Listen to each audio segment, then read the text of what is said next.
소비자 물가 상승률이 큰 폭으로 감소하며 2%대로 뚝 떨어졌습니다. 지난달 소비자 물가는 1년 전에 비해 2.8% 올라 2021년 3월 이후 2년 3개월 만에 최소 상승폭을 기록했습니다. 물가 상승률은 지난해 6월 8.1%까지 치솟았다가 12달째 둔화세를 이어간 끝에 2%대로 내려왔습니다.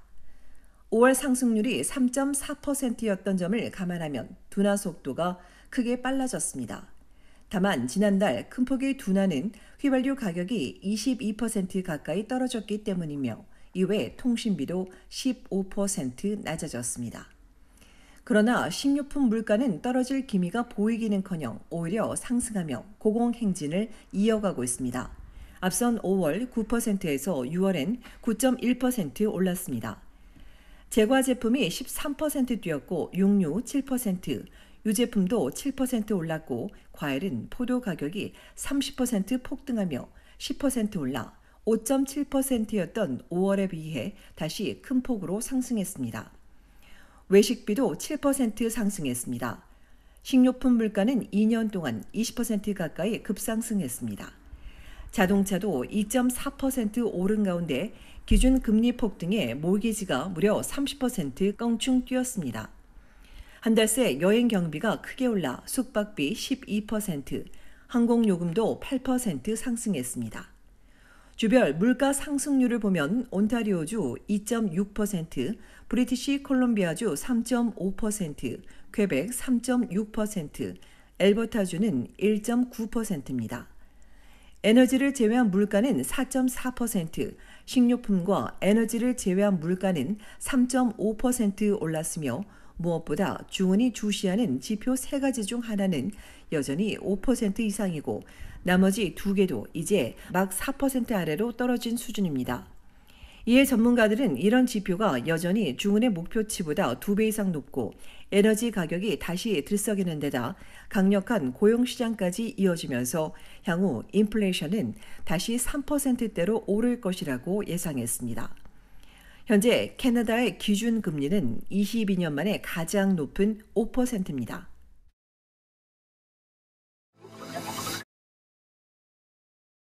온타리오주 에토비코 제너럴 병원이 코로나19 집단 감염을 선포했습니다.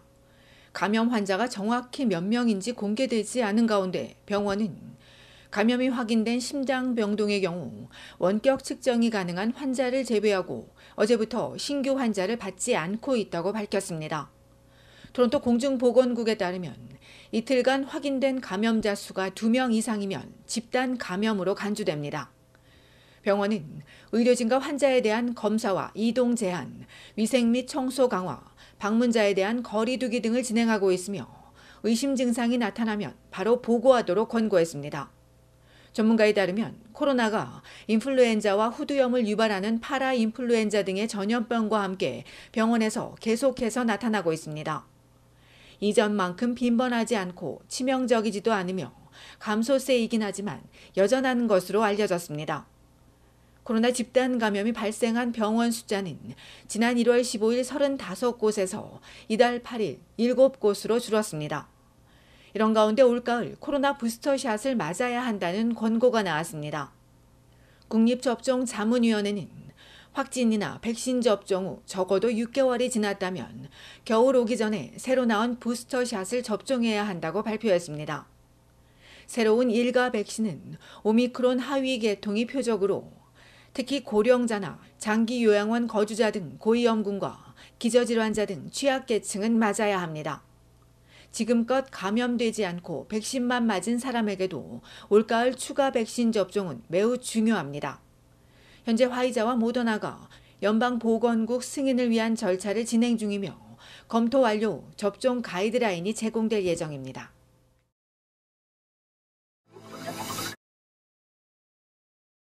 최저임금만으론 대도시에서 버티지 못하고 길거리에 나앉거나 외곽 지역으로 떠밀리게 될 거란 경고가 나왔습니다. 최저임금 오름세보다 임대료가 훨씬 더 큰 폭으로 뛰었기 때문입니다. 캐나다 정책대안센터가 대도시 30여 곳의 700여 지역을 대상으로 소득의 30%까지 월세로 지불하려면 주 40시간 동안 얼마를 벌어야 하는지 계산했습니다. 그 결과 토론토에서 원베드룸에 살려면 최저임금이 33.6달러는 돼야 하고 투베드룸에 살려면 40달러는 벌어야 가능합니다. 두 명이 최저임금을 벌더라도 30% 이상을 집세로 내야 하는 겁니다. 이 계산대로라면 온주의 최저임금은 2배 넘게 올라야 합니다. 이 렌트웨이지 보고서에 따르면 브리티시 컬럼비아주 밴쿠버와 빅토리아, 켈로나, 온주에선 토론토와 오타와가 전국에서 가장 높았습니다. 최저임금과 월세 사이의 심각한 격차는 외국인 채용에 따른 임금 인상의 제한과 임대주택 공급 부족, 이익 창출을 우선하는 부실한 규제가 원인이라고 센터는 지적했습니다. 금리 상승과 높은 건설 비용 또한 이런 상황을 악화시키고 있으며 임대료 상한선 폐지 등 각주의 정책도 문제입니다. 주요 도시뿐 아니라 전국의 월세가 치솟으면서 최저임금만으로 소득의 30% 내에서 원베드룸에 살 수 있는 곳은 찾아보기 힘들었습니다. 센터는 이번 조사에 2022년 말과 2023년이 고려되지 않은 점을 감안하면 지금의 세입자 상황은 훨씬 더 나쁠 것으로 예상했습니다. 이에 교육과 경험, 훈련을 쌓아 임금을 올려 이직하라는 권고가 나오지만 여기에 투자할 시간과 돈도 없다는 지적입니다. 때문에 최저임금을 생활비나 회사 이익과 연동해 책정하는 등의 개선이 필요하고 장기적으로는 정부가 임대 전용 주택 공급을 늘리고 임대료를 통제해야 한다는 권고가 나왔습니다. 한편 2021년 자료에 따르면 전국에서 82만 8천여 명이 최저임금에도 미치지 못하는 급여를 받고 있는 것으로 추산되고 있습니다.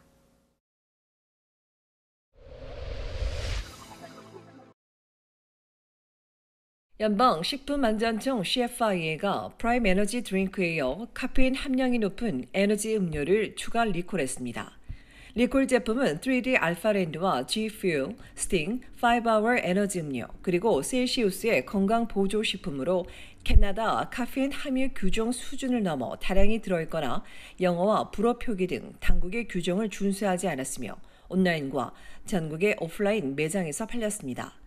이번 조치와 관련해 환자는 보고되지 않았으며 당국은 제품 한 개에 들어있는 카페인 함량이 180mg을 넘는 음료나 제품을 발견하면 즉시 당국에 신고할 것을 요청했습니다.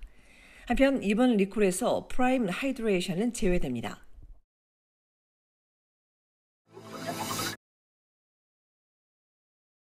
브리티시 콜럼비아주 보건당국이 메트로 밴쿠버 지역에 독버섯 주의보를 발령했습니다. 당국은 치명적인 독버섯으로 알려진 알광 대버섯이 예년에 비해 한 달 이른 이달부터 번식하기 시작했다며 유사한 버섯을 보더라도 절대 채집하거나 먹어선 안 된다고 강조했습니다.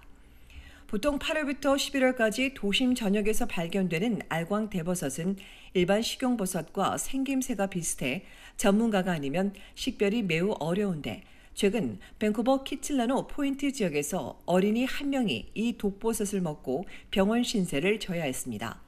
다행히 아이는 신속한 치료 덕분에 부작용을 겪지는 않았으나 당국은 이 독버섯을 먹으면 간 손상에 더해 심하면 생명을 잃을 수도 있다고 경고했습니다. 이 독버섯은 최근 로어 메인랜드와 프레이저 밸리, 코목스의 한 공원에서 발견됐습니다.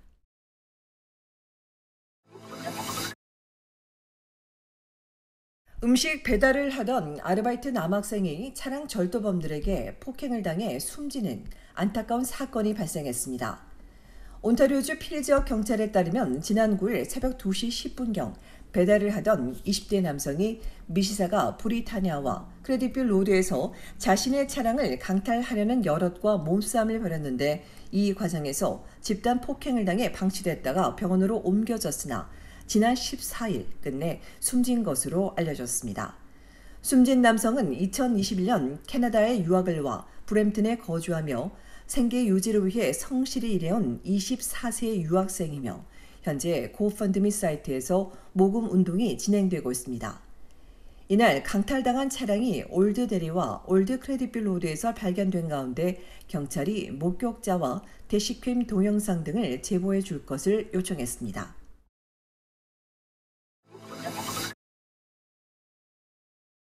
연방정부가 우크라이나 난민에게 발급해주던 긴급 비자 프로그램을 종료했습니다.